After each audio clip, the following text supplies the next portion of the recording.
Friend success એકેડમીમાં આપ સૌનું સ્વાગત છે। આજે આપણે સેલેરી ઇન્કમમાં 2024નો સમ સોલ્વ કરીશું। શ્રી કુમાર મુંબઈની કંપનીમાં મેનેજિંગ ડિરેક્ટર છે। નાણાકીય વર્ષ 2023-24ની તેમની નીચે આપેલી વિગતો પરથી આકારણી વર્ષ 2024-25 માટે કરપાત્ર પગારની ગણતરી કરો। 2024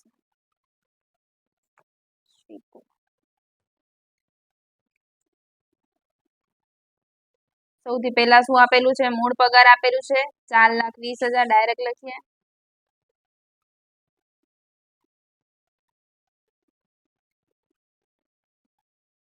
ત્યારબાદ મોંઘવારી ભથ્થું આપેલું છે મૂળ પગારના 20% અને નિવૃત્તિના લાભ માટે થાય છે।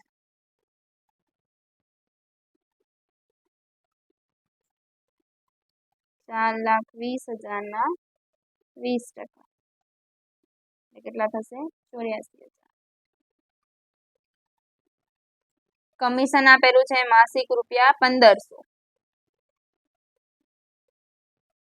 એટલે 12 મહિનાના કરવાના 1500 ગુણ્યા 12 એટલે કેટલા થશે? 18,000। બોનસ આપેલું છે 12,000।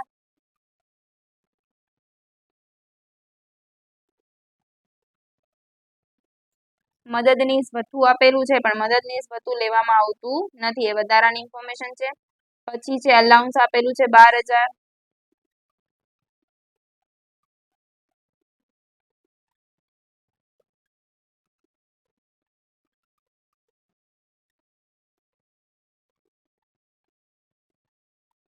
ઘર ભાડા ભથ્થું આપેલું છે વાર્ષિક। ઘર ભાડા ભથ્થા માટે આપણે ગણતરી કરવી પડશે। ઘરગાટી પગાર અંગે માલિકે ચૂકવેલ રકમ આપેલું છે એટલે ડાયરેક્ટ આપેલું છે 18,000।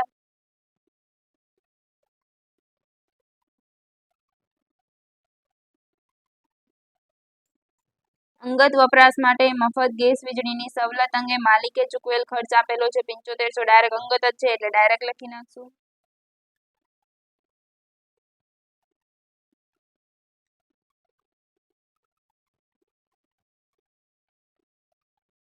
ઓફિસ સમય દરમિયાન અંશતઃ મફત ભોજનની સગવડ છે 200 દિવસ માટે આપેલી છે અને ભોજન દીઠ કેટલા? 120 રૂપિયા ખર્ચ થયો છે, જે કોણ ચૂકવે છે? કંપની।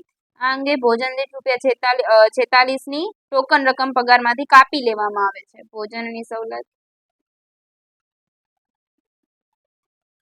આપણને ખબર છે 120 રૂપિયા ચૂકવે છે ને 50 રૂપિયા શું હોય છે? આપણા માટે કરમુક્ત હોય છે અને 46 રૂપિયા વસૂલ કરવામાં આવે છે એટલે કેટલા થશે? 24 રૂપિયા થાય ને કેટલા દિવસ માટે છે? 200 દિવસ માટે છે એટલે કેટલા આવશે? 4800। માલિકે 1400 સીસીના એન્જિનની મોટર કાર ડ્રાઈવર સગવડ સાથે આપેલી છે અને આ ગાડીનો ઉપયોગ બંને હેતુ માટે થાય છે, ધંધા માટે બી અને ખાનગી માટે બી। બધા ખર્ચા કોણ ચૂકવે છે? કર્મચારી ચૂકવે છે। જ્યારે કર્મચારી ચૂકવતો હોય ત્યારે શું આવે છે? 600 અથવા તો 900। મોટર ડ્રાઈવરના કેટલા આવશે? 900 અને પ્લસ કેટલા થશે આના? કેટલી છે કેપેસિટી? 1600 થી ઓછી છે એટલે કેટલા આવશે? 600 ગુણ્યા શું કરશું? 12, કારણ કે આ માસિક આપેલો હોય છે એટલે કેટલા આવશે? 18,000।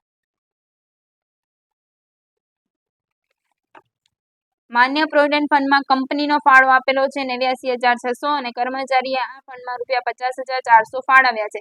પેલા કોનું જોઈએ છે? માલિકનો એટલે કે કંપનીનો।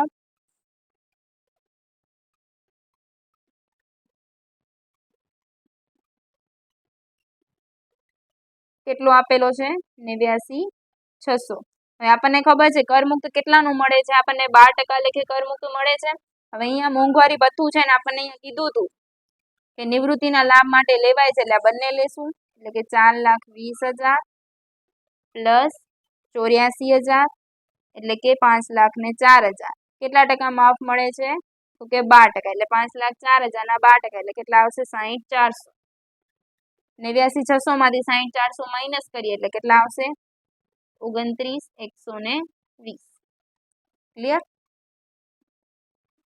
હવે 13માં જોઈએ। માન્ય પીએફમાં વાર્ષિક 10.5% દરે જમા થયેલ વ્યાજ આપેલું છે।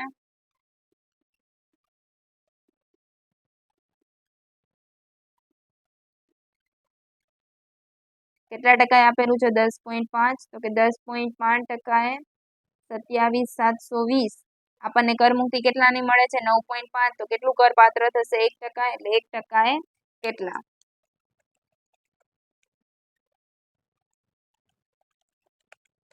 કેટલા આવશે 2640 તેના પછી વ્યવસાય વેરો ડાયરેક્ટ આપેલું છે માઇનસ એ તો કપાત કરવાની છે હવે આપણે અહીંયા એક ઘર ભાડા બધું છે જેની રકમ કરવાની બાકી છે આપણે એની ગણતરી કરીએ એના માટેના 3 રૂલ હતા પહેલું ખરેખર મળેલ બીજું ખરેખર ચૂકવેલ માઇનસ પગારના 10% અને ત્રીજું પગારના ક્યાં છે એનું મકાન કઈ ઇન્ફોર્મેશન આપેલી છે અહીંયા આપેલી છે મુંબઈ હોય એટલે કયું આવે 50% ખરેખર મળેલ કેટલું મળે છે 92,400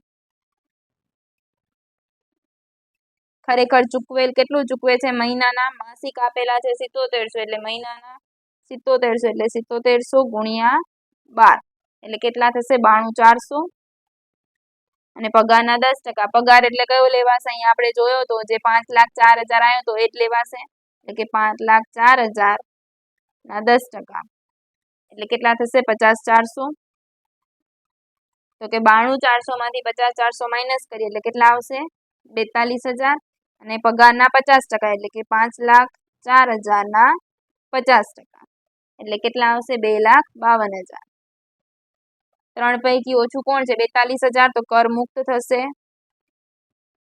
42,000 અને કરપાત્ર થશે તો કે 92,400 માઇનસ 42,000 એટલે કેટલા આવે 50,400 આપણે લખી નાખીએ ઘર ભાડા ભથ્થામાં કેટલા આવશે ઘર ભાડા ભથ્થામાં 50,400